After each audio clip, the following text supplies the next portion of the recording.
You ever hear a story that completely flips your idea of what a normal family decision looks like? Well, today's story begins with a choice so unusual, so unexpected, that when people online first heard it, they didn't know whether to cheer, argue, or just sit back and wonder what they would have done in the same situation. It all started with a woman named Marissa Hale, a mother of 3 daughters, a school counselor by profession, and someone who had spent most of her adult life trying to protect her kids from repeating the mistakes she once made. But none of her friends, neighbors, or even her own daughters expected the day she'd reveal a decision that could change the rest of their lives. She was offering each of her girls $35,000 on one condition. They had to give up having a wedding. That was it. No big ceremony, no glittering dress, no hall full of flowers and dancing and speeches. Just skip the wedding entirely. And the check was theirs. But why? What would make a mother choose something so unconventional? And more importantly, how would her daughters react when the moment of truth finally arrived? Settle in, because this story isn't just about money or weddings. It's about memories, regrets, love, and the messy choices that shape a family forever. The past that started it all. Long before Marissa was a mother offering life-changing checks to her children, she was a young woman falling deeply, and perhaps too quickly, in love with her college sweetheart, Evan Hale. They met when she was 19, a freshman with a part-time job in the campus library, while Evan was a senior who played guitar in a small indie band no one had ever heard of. But he made her laugh, made her feel safe, and made her believe that the future was going to be perfect. From the moment they got engaged, Marissa had dreamed of a modest wedding, something simple, heartfelt, maybe at her grandmother's garden under the big oak tree. But that idea didn't last long. Her family had opinions, a lot of opinions. It should be at a proper venue, her mother insisted. You only get married once. We should invite the whole extended family. They'll be offended if you don't. Before she knew it, she wasn't planning her wedding anymore. She was planning everyone else's version of it. The guest list exploded. The decorations doubled. The catering bill tripled. And just when she started to panic, Evan, young, confident, hopeful, told her, "Don't worry, Rissa. We'll figure it out. It's worth it." So they did the unthinkable. They took out loans, credit cards, payment plans, a financial mountain disguised as a single perfect day. The wedding was beautiful, sure. The kind of beautiful that looks great in pictures, but feels heavy in reality. The flowers were breathtaking. The food was exquisite. The band was unforgettable. And the cost, well, that was unforgettable too. It took 5 years, 5 long, stressful, argument-filled years to pay it all off. 5 years where they skipped vacations, held off on buying a home, postponed fixing the car, and spent many nights worrying about whether they could make the next payment. 5 years where Marissa promised herself one thing: my kids will never start their married lives like this. Decades passed. Marissa and Evan built a life, shaky at first, stronger with time. They raised 3 daughters, Leah, the practical one, June, the dreamer, and Mira, the wild spirit who did things her own way. As they grew older, Marissa watched them become independent, thoughtful, responsible, and she remembered her younger self. The version of her who wanted simplicity but got swallowed by expectations. So one afternoon, while sitting at the kitchen table doing bills, she turned to Evan and said, "What if we gave them the option we never had?" Evan raised an eyebrow. "What do you mean?" "What if, instead of paying for weddings, we offer them the same amount of money weddings usually cost? Not as pressure, not as a trick, just a real choice. Evan leaned back, thoughtful. That's a lot of money, Rissa. I know, she said softly. But think about what it could do for them. A down payment on a house, a business startup, travel, savings, anything. Anything except years of debt. Evan didn't answer right away. He just stared at her, then finally smiled the way he used to when they were young. You're trying to rewrite the ending of our story, aren't you? Maybe, she whispered. Or maybe I'm trying to make sure theirs starts differently. And that was it. The plan was born. But plans like that don't stay quiet forever. One evening, with all 3 daughters home for a family dinner, something increasingly rare, Marissa cleared her throat. She felt her heart thudding louder than the clinking plates. Girls, she said, your father and I have something important to tell you. Leah, ever the serious one, straightened up. June tilted her head, curious. Mira was halfway through a spoonful of mashed potatoes. What's up, Mom? What's going on? Did someone die? Mira asked immediately. No, Marissa said, laughing nervously. Nothing bad at all. She looked at Evan for courage. He nodded. So she continued. Your father and I have decided that when the time comes for each of you to get married, we want to offer you a choice. June blinked. A choice? Yes. Marissa inhaled deeply. You can have a traditional wedding, and we'll help pay for whatever we reasonably can. Or, if you choose not to have a wedding at all, no big ceremony, no reception, nothing, we'll give you $35,000 instead. The room froze. Forks stopped midair. Mouths dropped open. Even the refrigerator seemed to hum louder, filling the silence. Mira was the first to speak. What? She said, voice cracking. Like a real check? Real money? Yes, Marissa said. Real money. No catch, no conditions. It's yours if you don't have a wedding. The daughters exchanged looks, a mixture of shock, confusion, excitement, and something else. Something cautious. Leah spoke next. Why would you do that? I thought you loved weddings. I love marriage, Marissa corrected gently.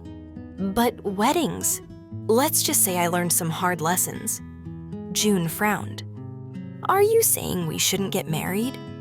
No, Marissa answered instantly. I want you to get married. I want you to find people you love. I just don't want your marriages to begin in debt, like ours did.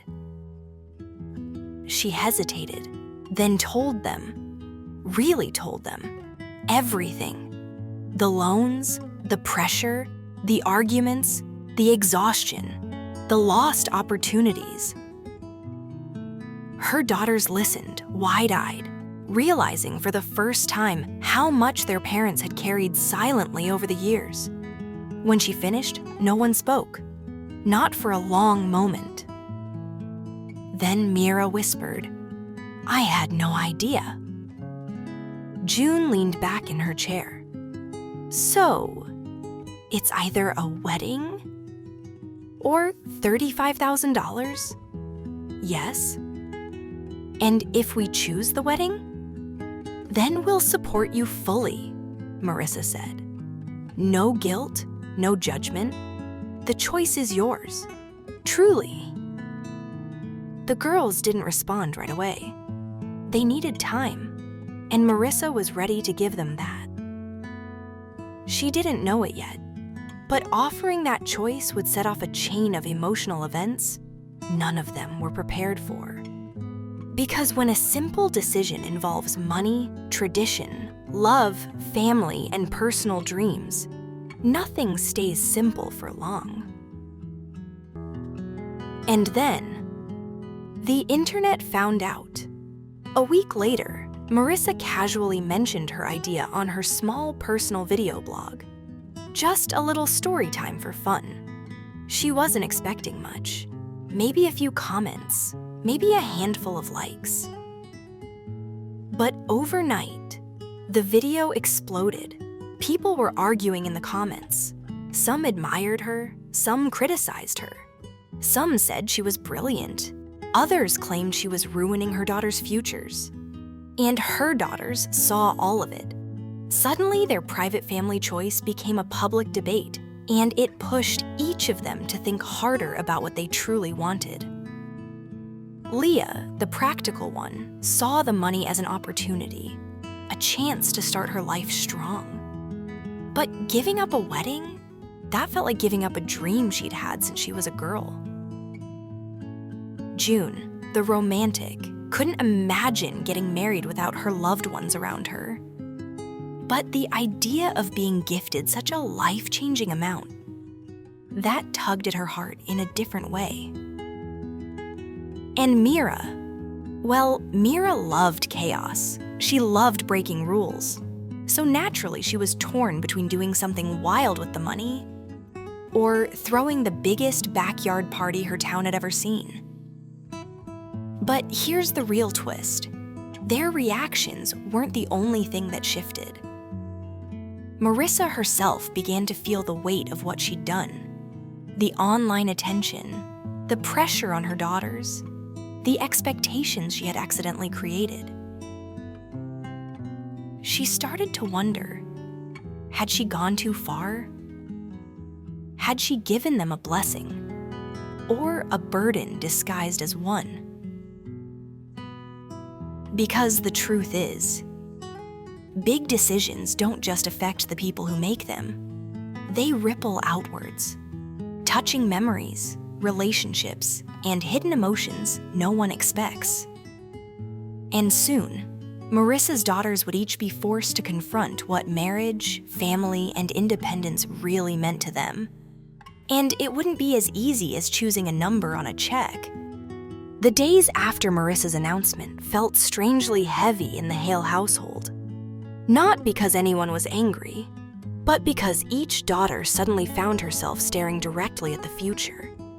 A future that could change with a single decision. And the truth was, none of them were ready for what that decision would bring. Leah, the practical dreamer. Leah had always been the steady one. The planner, the one who color-coded calendars months in advance and saved every extra penny she earned. So you'd think the idea of $35,000, free and clear, would make her decision easy. But life rarely works the way logic says it should. Late one night, she sat on her bedroom floor, flipping through an old scrapbook. Polaroids, pressed flowers, a drawing she'd made at 7 years old labeled, "My Future Wedding Dress." She laughed softly at the crooked lines and glitter, but the nostalgia hit harder than she expected. Every photo was a reminder of something she'd quietly dreamed of. A day where everyone she loved watched her start a new chapter. A day filled with dancing, smiles, and the feeling of being celebrated. But then, the other voice in her head whispered, "A wedding lasts one day. Debt lasts years." She shut the scrapbook, closed her eyes, and tried to imagine walking into adulthood with $35,000 instead of a dress and a playlist. It was tempting, life-changing even. But she knew something was missing. Her fiancé, Noah, had no idea about any of this. So the next evening, she invited him over, sat beside him on the couch, and took a long breath. "Noah, my parents made us an offer." When she explained everything, Noah didn't interrupt. He just listened, really listened, with that soft, thoughtful expression he always wore. When she finished, he rubbed the back of his neck. "Well," he said slowly, It's a big decision, but honestly, I'm not marrying you for a party. I'm marrying you because I love you." Leah felt warmth rise in her chest. "And the money?" she asked quietly. He smiled. "It would help. We could start our life with less stress. Maybe buy that little house you like." But then his voice softened. "Still, if you've always wanted a wedding, we can have one. I want you to feel celebrated, not deprived." He kissed her forehead gently. "We'll choose together." And for the first time since her parents' announcement, Leah felt calm. The decision wasn't made yet, but at least she wasn't making it alone. June, the heart of the family. June was different. She felt everything deeply. Joy, sadness, love, hope. She'd been imagining her wedding since she was old enough to understand the word. A flowing dress, handwritten vows, string lights glowing under a twilight sky. So when her mother offered her $35,000 to walk away from all of that, her heart twisted in two directions at once. She wasn't engaged yet. But she had been dating Aaron, a shy graphic designer with kind eyes and an even kinder heart. They'd been together long enough that people were starting to ask questions like, "So when are you two getting married?" Before the announcement, June had loved those questions. Now, they made her stomach tighten. One afternoon, she told Aaron everything as they walked along the river path near their town. The sun reflected in the water, and the cool breeze fluttered her hair around her face. When she finished talking, Aaron didn't say anything for a long moment. Then he asked quietly, "Does it feel like pressure to you?" "A little," she admitted.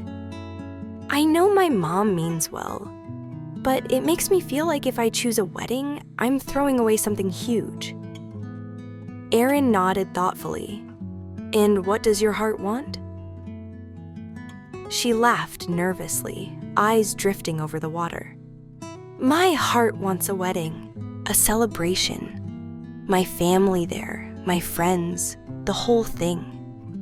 "And what does your future want?" he asked.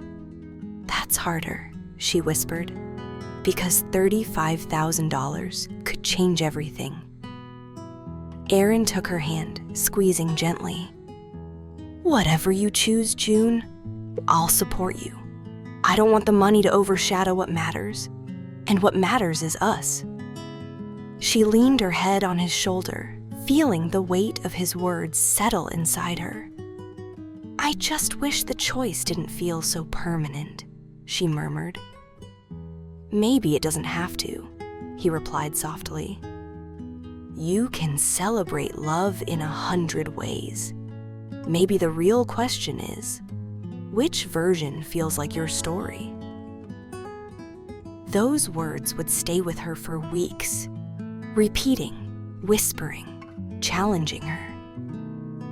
Mira, the unpredictable one. And then there was Mira. If Leah was logic and June was emotion, Mira was chaos wrapped in glitter and spontaneity. She'd backpacked the country twice, dyed her hair a new color every 6 months, and had broken up with 2 people simply because they planned too much. So $35,000 to skip a wedding? To most people, that would be a tough call. But to Mira, her immediate reaction was, "Oh my gosh, I could buy a motorcycle in every color." But as always, life surprised her. Because just days after the announcement, her longtime on-again, off-again boyfriend Colby did something she absolutely did not expect. He told her he wanted to marry her. No build-up, no slow lead-in, just those words spilling out in the middle of a late-night conversation on her apartment balcony. "Mira, I want to spend my life with you." She stared at him, blinking. "Are you serious?" He nodded. I know we're unpredictable. I know we argue. I know we're intense. But that's us. And I don't want to lose that. She felt her chest tighten in a way she hadn't expected. Colby wasn't perfect, not even close. But he understood her in ways few people ever had. Still, Mira wasn't the type to dream about weddings. She didn't even like being the center of attention. So the idea of skipping a wedding and getting money instead didn't scare her. What scared her was choosing anything that felt permanent. So she said the only thing she could think of, "Colby, give me time." He agreed, but Mira could see the nervousness in his smile.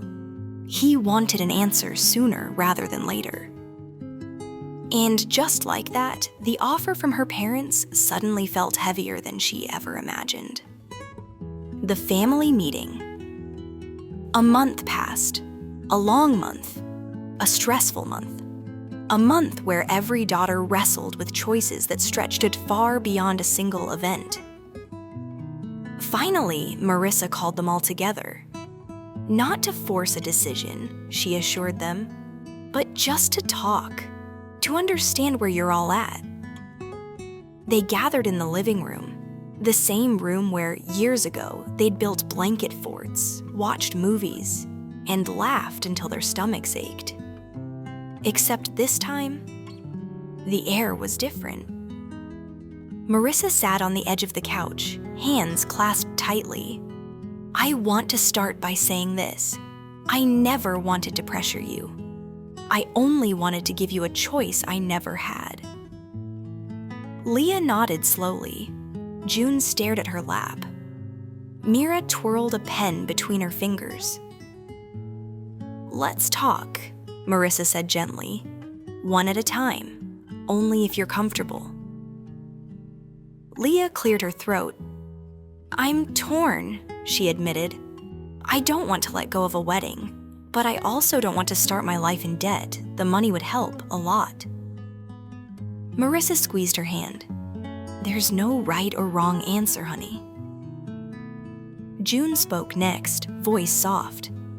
"I always imagined a wedding, a big one, but now I feel guilty even thinking about it, like I'd be choosing a dream over responsibility."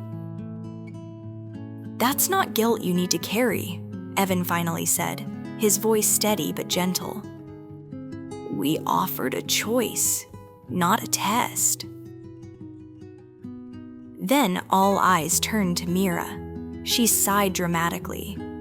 "Well, Colby wants to marry me, and honestly, I have no idea what I want. So, that's where I'm at."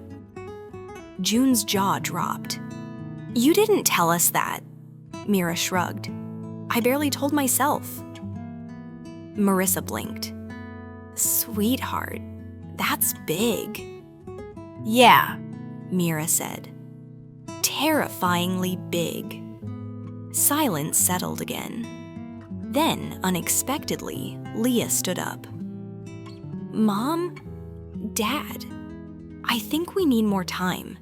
Not just to decide, but to understand what each of us actually wants for our futures. Weddings, money, relationships, it's all tangled together." June nodded in agreement. Mira pointed her pen like a sword. "Seconded." Marissa sighed in relief. "Take all the time you need, I promise. The offer isn't going anywhere." But as the daughters left that night, something lingered in the air. The realization that choices don't just shape futures, they reveal who we are becoming. The decision. One by one. Weeks later, the daughters each reached a turning point. Not on the same day, not for the same reasons, but each moment was powerful in its own way. Leah's choice. It happened during a visit to an open house. A little cream-colored home with blue shutters, a tiny porch, and a yard just big enough for a garden. Noah watched her explore the rooms, smiling gently as she imagined where their life might go. And when she stepped into the kitchen, sunlight spilling through the window, illuminating everything, her heart whispered the truth. This feels like a beginning. A wedding was a beautiful day, but this was a beautiful life. That night, she told Noah, "I want the money. I want to start strong, together." And he kissed her, whispered, "I'm proud of you," and held her close. June's choice. June's decision arrived quietly. One evening, she sat on her bed surrounded by fairy lights, her journal open in her lap. She began writing a list of wedding ideas. But halfway down the page, she stopped. Her chest tightened. Her eyes stung. Not because she didn't want a wedding, she did, more than anything, but because it wasn't the wedding she wanted most. It was the feeling, the intimacy, the genuine, emotional connection of promising herself to someone she loved. And she realized she didn't need an expensive ceremony to feel that. A small gathering, a backyard, a handful of people who mattered. That was enough. More than enough. She closed her journal, smiled softly, and with surprising peace said aloud, "I choose the money and a simple ceremony." When she told Aaron, he hugged her tightly. "That sounds perfect," he whispered. And it really, truly did. Mira's choice. And Mira? Mira. Her choice was the most dramatic of all. She and Colby sat on her balcony again, the same place he'd confessed he wanted marriage. This time, she held his hand. "Colby," she said quietly, "I love you, but I can't make my decision based on fear, and I can't make it based on money either." He nodded, swallowing hard. "So, what do you want?" She took a long breath. "I want us, but I want us to grow into marriage, not jump into it because the timing feels pressured. I need more time before I say yes. And that means I'm not taking the money yet, not until I know for sure." His shoulders relaxed. A relieved smile formed. "Take all the time you need." And just like that, Mira chose something different. She chose patience. A rare thing for her. A brave thing, too. The aftermath. When the daughters finally sat down with their parents again, the atmosphere was completely different. Lighter, clearer, filled with acceptance instead of uncertainty. Leah chose the money to build a home. June chose the money but wanted a small family ceremony. Mira chose to wait, both on marriage and the offer itself. Marissa cried, not from sadness, but from pride. Because in the end, each daughter made the decision for themselves, not out of fear, not out of pressure, but out of genuine understanding of what they truly wanted. Evan wrapped his arm around her shoulders. "You did this," he whispered. "You gave them freedom." She leaned her head against him. "No," she said. "They gave themselves freedom. I just gave them the choice." Life rarely gives us perfect answers, but it does give us moments where we can choose who we want to be, what we want to value, and which future feels right for us. Marissa learned that sometimes love isn't about giving your children what you didn't have. It's about giving them the choice to build something better. And her daughters learned something even more powerful. A wedding is one day, but a marriage, a life, is everything that comes after. If you enjoyed this story, thank you for watching until the end. Stay inspired, stay curious, and always choose the future that feels true to you.